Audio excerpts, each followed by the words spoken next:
के रूप में।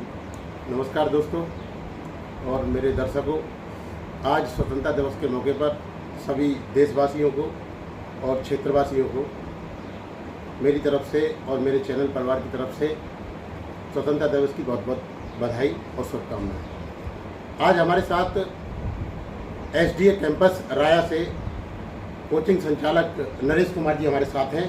उनसे कुछ बातचीत करते हैं, आइए। नमस्कार देशवासियों, आज 15 अगस्त की सभी देशवासियों को हार्दिक बधाई और शुभकामनाएं। जो अमृत महोत्सव चल रहा है, हर घर तिरंगा, उसे पूरा देश धूमधाम से मना रहा है और मनाना भी चाहिए। जो 75 वर्ष जो आज़ादी के हुए हैं, ये वैसे ही नहीं हुए, ये किसी के बलिदान से हुए हैं। और आज तिरंगे की आन बान शान जो दिखाई दे रही है, पूरे भारतवर्ष में ही नहीं पूरी दुनिया में दिखाई दे रही है। मुझे आज भी याद है जब यूक्रेन और रूस का घमासान युद्ध चल रहा था, जब लोग यूक्रेन से निकलकर भाग रहे थे तो सबकी गाड़ी के आगे तिरंगा लगा हुआ था। ना यूक्रेन की सेना कुछ कह रही थी, ना रूस की सेना कुछ कह रही थी।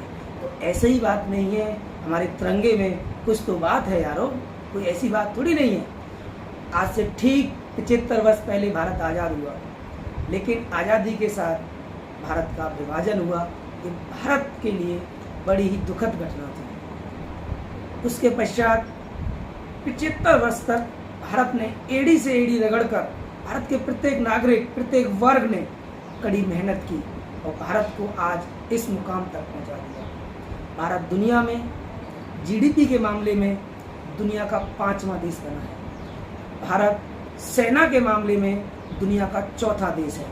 भारत थल सेना के मामले में 3रा, एयरफोर्स के मामले में 3रा और नेवी की बात की जाए तो 4था सबसे शक्तिशाली देशों में गिनती होती है। यही भारत नहीं रुका है, भारत ने अंतरिक्ष के क्षेत्र में भी झंडे गाड़े हैं। भारत का खुद का उपग्रह केंद्र भी है और उसे प्रक्षेपित करने का भी केंद्र भारत के पास है। भारत ने पृथ्वी ही नहीं, मंगल ग्रह और चंद्रमा ग्रह पर भी अपने उपग्रह प्रक्षेपित किए हैं। भारत परमाणु संपन्न देश है। भारत ने इस प्रोग्राम की शुरुआत 1975 से की। 1998 में हमने दुनिया को बता दिया कि भारत दुनिया में परमाणु संपन्न देश है। लेकिन परमाणु संपन्न होने के साथ साथ भारत नो फर्स्ट अटैक की नीति वाला भी देश है। उस समय के प्रधानमंत्री वाजपेयी साहब ने कहा था कि भारत उन देशों पर कभी भी आक्रमण नहीं करेगा जिनके पास परमाणु हथियार नहीं है, या जो भारत पर पहले परमाणु हथियार का आक्रमण नहीं करेंगे।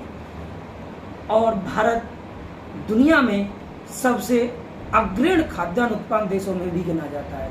एग्रीकल्चर में 1965 से शुरू हुआ हरित क्रांति का नारा आज पूरी दुनिया में बोलबाला कर रहा है। भारत कॉमनवेल्थ गेम में देखा जाए तो 61 मेडल लेके जाता है। उसमें भारत की बेटियां चरम सीमा पर जाकर भाग लेती हैं और गोल्ड मेडल और सिल्वर मेडल और ब्रॉन्ज मेडल की बौछार करती हैं। ये भारत के लिए सौभाग्य का दिन है कि हमने कॉमनवेल्थ जैसे गेमों में 5वें नंबर की पोजीशन प्राप्त की है। इसके अलावा भारत दुनिया में ये संदेश देता है कि सॉफ्टवेयर इंडस्ट्री के मामले में भारत अव्वल देशों में जा रहा है। भारत ने दुनिया को ये संदेश दिया है कि भाईचारा कैसे आलम किया जाए, कैसे भाईचारा बनाया जाए। भारत एक दुनिया का एकमात्र देश होगा जहाँ पर हर संप्रदाय के लोग, हर धर्म के लोग, हर जाति के लोग रहते हैं। हम इतने भाईचारे के साथ रहते हैं, इसका दुनिया एक एग्जाम्पल देखती है कि भारत देखो कैसे तरक्की करता है। इस तरक्की में हिंदू, मुस्लिम, सिख, ईसाई, दलित, आदिवासी सबका क्या है योगदान है। लेकिन इस 75 वर्षों में कहीं ना कहीं कई पहलू हमारे पास छूट गए हैं।